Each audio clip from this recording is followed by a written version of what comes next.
is that when he gets to know that my daughter was not going to school, that Chioma was not going to school, he felt bad and he asked her to bring back my daughter.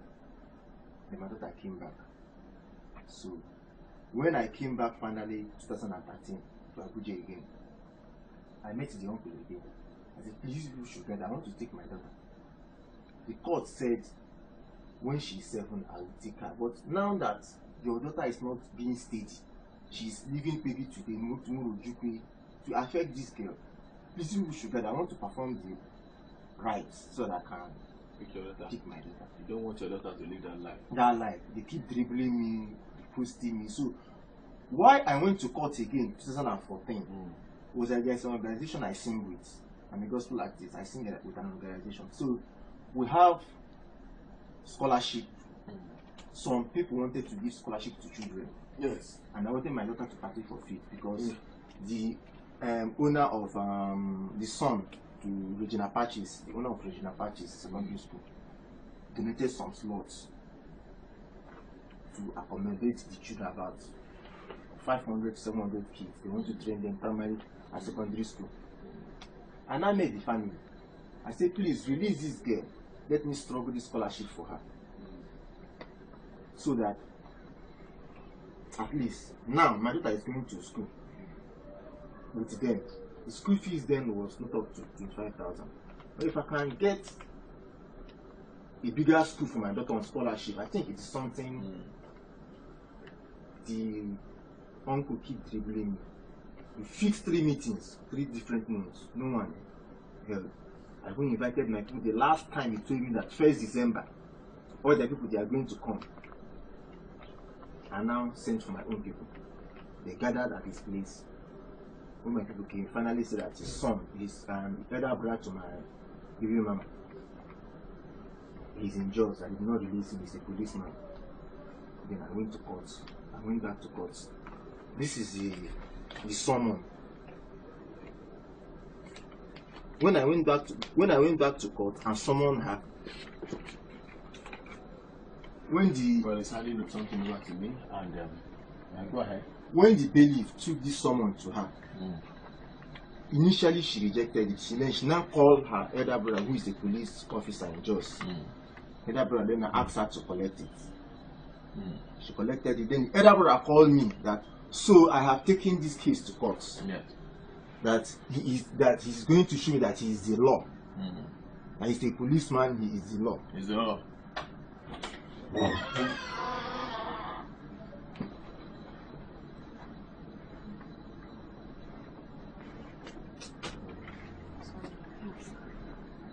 Good morning, sir. Sorry, sir.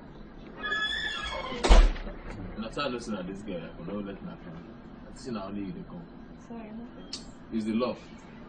The elder brother told me that he's a policeman that has sat, will never go to the court. And for me, taking this issue to court, that I have offended their family, and he's going to show me that I will not get anything out of the court, that I should go and meet the court to collect my daughter, that they can never release the girl for me. That's what he said. That's what he told me. Because he's a policeman. He's a policeman. And because he's a policeman, you can never get the daughter. Yes. And for going to court, you have offended the police. I have offended them, the family. And so because of his power as a policeman, you can never get your child. I can never get my child. Okay. And even before I even went to court, I could remember when they were calling me, the father now, the uncle now asked me to call this her elder brother. That whatever her elder brother said, they are going to abide by it. I called him. I begged him that my daughter is about missing a scholarship. Please, you should release her. He now told me that she send airtime, that where he is now, he cannot get airtime, that he wants to talk to the uncle. Whatever they resolve, that he will let me know. I now send him airtime, 80 and 750 naira. Later that evening I called him. He said he has spoken with the uncle, that they have resolved something, but he wants to call the sister again, which is my baby mama. After he calls the sister, whatever they resolve, but now I should try and send him some more airtime again, that he have exhausted that one. I sent him another MTN 750. The next morning I called him.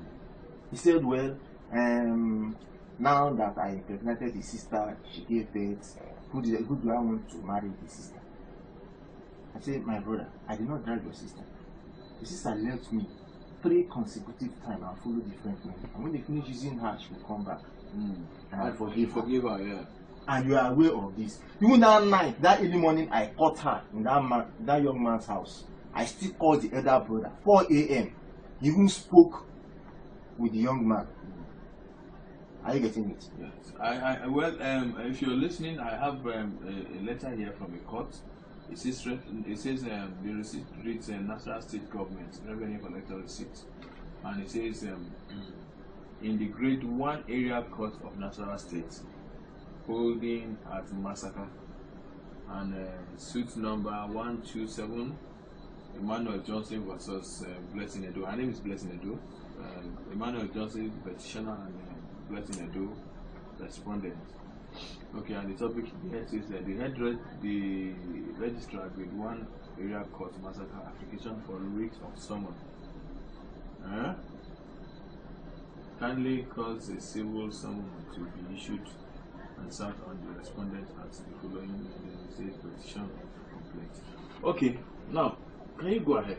So, when they serve her this court, when the bailiff served her, she told him that she's going to collect the summon because of her elder brother absence. But she will not come there because she's a busy person. Yes. And actually she did not come. They served her the second one, she refused collecting it. Okay. She never came. Then, before the court now went on strike, the judiciary went on strike. And my daughter, where she is schooling, has been with her uncle. And last year, 2014, when my daughter restarted school again, primary 2, I will give you the number of the proprietor. How old is she? She's 8 going to 9. She's 8 going to 9. Going to 9. In primary 2. 2. When by my calculation, my daughter is supposed to be in primary 4. This is when she started school, 2011. This is when she started school, 2011. This is the first school report card. Yes. Goshen. The proprietress called me when I took my daughter there. When they took my daughter there, that they tried her in primary 1, she did not pass. Primary 2, she did not perform anything. Primary 3, she did not behave as someone that have gone to school before. I told the proprietress, please, she is outgrowing primary school age. Put her in primary 2. I will be coming to oversee her and get a private school teacher for her, which I did. She started picking up last year. After December last year, the proprietor told me that she took first. A child that has never been in school. Yes. Started school again and took first. The girl is too brilliant. Whenever I go there every evening, whatever I read, but I bought her some story books. Any story I read for her, the next day she will read it exactly the way I read it. She went back, started school again 2014. This last term that just ended, the uncle now called me that he wants me to withdraw this case from the courts so that I can settle as family. I said, well, I don't have issue with that. 2011, when I took you to court, when you were dribbling me, the magistrate told you that you should hold the girl when she's 7 to hand over to me, and I should be paying her school fees and supporting her upkeep, which I have been doing. And whenever I need my daughter, you people should release her to spend time with me. Since that 2011, I have not spent a day with my daughter. In fact, I don't even carry my daughter to go and buy something.